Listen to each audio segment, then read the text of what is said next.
Ольга, 16 қазанда дарынды қобызшы Ақерке Тәжібаеваның концерт өтеді екен. Иә, талантты жас халық музыкасынан бастап, бүгінгі заманауи туындыларды шеберлікпен орындаумен ерекшелене отырып, көрерменнің сүйіспеншілігіне бөленіп келеді. Бүгін тұңғыш президент қоры сыйлығының лауреаты Ақерке Тәжібаева біздің студиямызда қонақта. Қайырлы таң, Ақерке ханым, студиямызға қош келдіңіз. Қайырлы таң. Жақын арада үлкен концерт бермекшісіз. Осы шараға, осы кешке дайындық қалай жүріп жатыр? Алғашқы концертім емес, бұдан бұрын менің туған жерім, қасиетті Түркістан туған жерім, қобызым жан серігім, мәңгілік қобыз сарыны, төгіліп сарын қобыздан деген концерттер өткен болатын, жеке шығармалық. Биылғы концертінің атауы аралап қобыз әні кең әлемді деген, аралап қобыз үні кең әлемді деген концерт. Бұл концерттің ерекшелігі шетелден көптеген орындаушылар келеді. Сондықтан үлкен дайындықты қажет етеді. Қазірден бастап, қазірден емес, енді бір айдан бастап сол дайындалып, қызу дайындық үстіндеміз, жүгіріп жүрміз. Берекелі сәттілік. Ақерке, сізді қобызшы ретінде көпшілікке танытқан қандай туынды?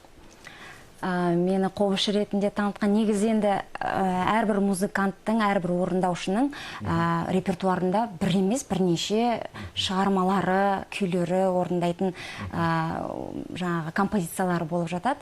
Енді бұлай бөліп жарып айтпай-ақ қояйын, бірақ алғашқы күйлерінің бірі ол Қамбар батыр, жалғыз аяқ деген күй болатын. Сол жалғыз аяқпен бірталай елді аралап, бірталай концертте орындап.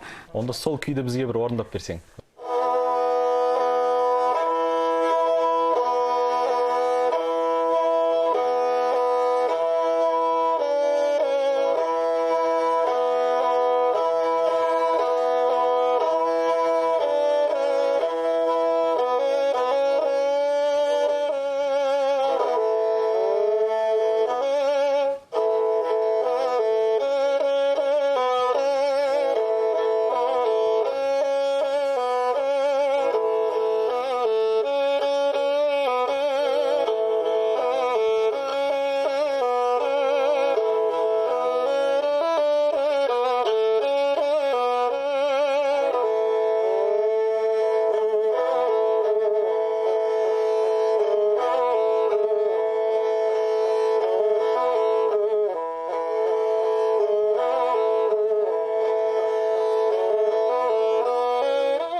Ой, бәрекелді. Рахмет, қысқаша ғана. Ал өтейін деп жатқан концертіңізді қандай күймен ашасыз? Жалғыз аяқпен емес пе? Жоқ, жалғыз аяқпен емес. Менің негізі концерттік бағдарламам бірнеше бөлімдерден тұрады деп айтуға болады. Ол алғашында жеке шығарма, жеке соло орындаймын, яғни қобызда халықтың күйлері мен халық әндерін орындаймын. Ол бірінші енді сахнаны мен мұңлық, зарлық деген халық күймен ашқым келіп отыр. Одан кейін жаңағы Абайдың көзінің қарасы, Алғоңыр халық әні. Одан келе бере күшейіп жаңағы кульминациясы дейді концерттің. Жаңа шетелдік музыкант достарымен бірігіп халық әндерін, күйлерін, шығармаларын орындаймын. Бәрекелді. Енді шетелдік орындаушылар деп отырсыз, олар кімдер? Олар аспаптарда ойнай ма, ән айта ма? Мүмкін сіздің кешіңізге одан басқа Қазақстанның да өнер жұлдыздары қатысатын шығар. Осыған қысқаша тоқталып өтсеңіз. Қолқобыз ол көнеден келе жатқан аспап. Оны тіпті көптеген шетелдік батыстық ғалымдар басқа ысқышты аспаптардың атасы деп те атаған. Сондықтан да бұл аспап түркі әлемінде кеңінен таралған, яғни қобыз текті аспаптар. туысқан аспаптар дейді. Ол мысалы Монғолияда бар, Қырғызстанда, Қытайда, Түркияда, Түркменияда, яғни түркі әлемінде жалпы кең тараған аспаптардың бірі. Сондықтан да мен өзім солай шештім. Түркияның Ирфан Гюрдал деген Қарадениз кеманчасын жақсы орындайтын, ақшына келіп орындайтын орындаушы, Әзербайжандық Шехрияр Мұстафаев деген қабақ кеманшасын орындайды. Одан кейін қырғыз халқыдан қобызға қатты өте ұқсайтын тембр жағынан болсын, жалпы бейнесі болсын, қылқияқ деген аспап орындаушы, және де қылқияқшы. Және де Якутиядан хомуз аспабы, ол енді әрине қобыз деген ортақ бір ұғымды білдіргенмен, ол ысқышты немесе жаңа ауызбен орындайтын, шертіп ойнайтын болып бөлінеді. Сондықтан мен ол хомузды да шақырған болатын, хомузшы қызымызды якутиялық.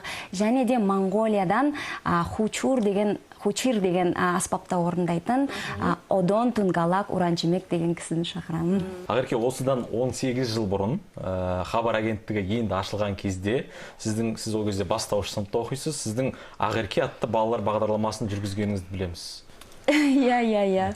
Ол менің алғашқы мынау телевидение саласындағы бір қадамым десе болады. Ол кезінде өте кішкентай едім. Мектепке хабар арнасынан Қымбат Дошан деген әпкеміз іздеп, жақсы бір дарынды, қазақ тілін жақсы меңгерген қыз керек, кішкентай қыз керек деп іздеп келгенімізде, пысық қыздарыңыз қайсы дегенде директорымыз мені көрсеткен екен. Сондықтан жаңа бірнеше балалардың арасынан суырылып алға шығып, сол бағдарламаны жүргізген болатым.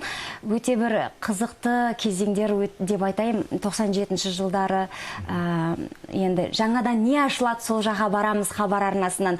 Соны жаңа балаларға насихаттаймыз, немесе балаларға арналған көптеген шығармашылық кештер, фестивальдар болсын, соны сол фестиваль жайлы жаңағы таратамыз, хабар береміз. Өте қызықты бір кезеңдер өтті. Былай қарасаңыз 18 жыл өтіп кетіпті. Ал дәл сол жағдай, сол Ақерке атты бағдарлама сіздің өнерге келуіңізге ықпал етті деп айта аламыз ба? Айта аламыз, себебі ол адам ашылады эфирге шыққанда. Сөйлеу мәнері болсын, эфирде өзін еркін ұстау, тіпті кішкентай баламын ғой ол кезінде мысалы. Одан кейін көптеген ұсыныстар түсті.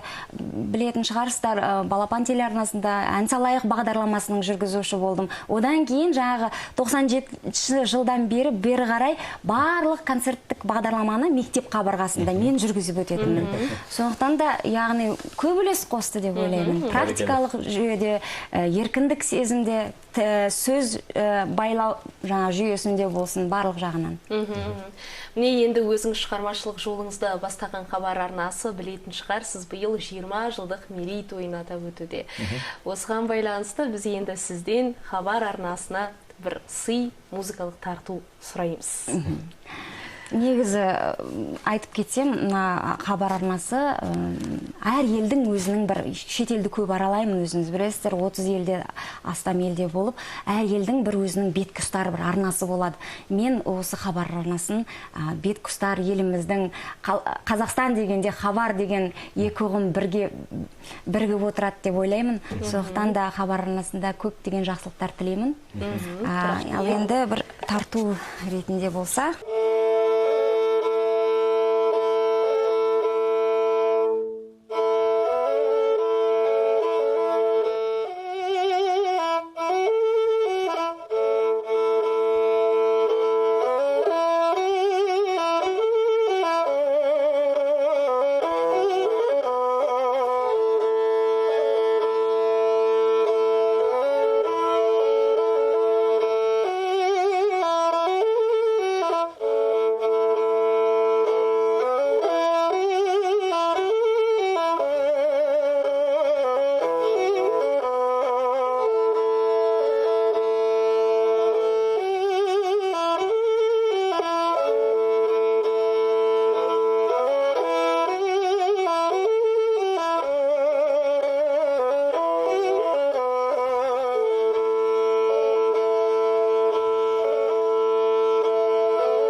Ой, бәрекелді Ақерке. Рахмет.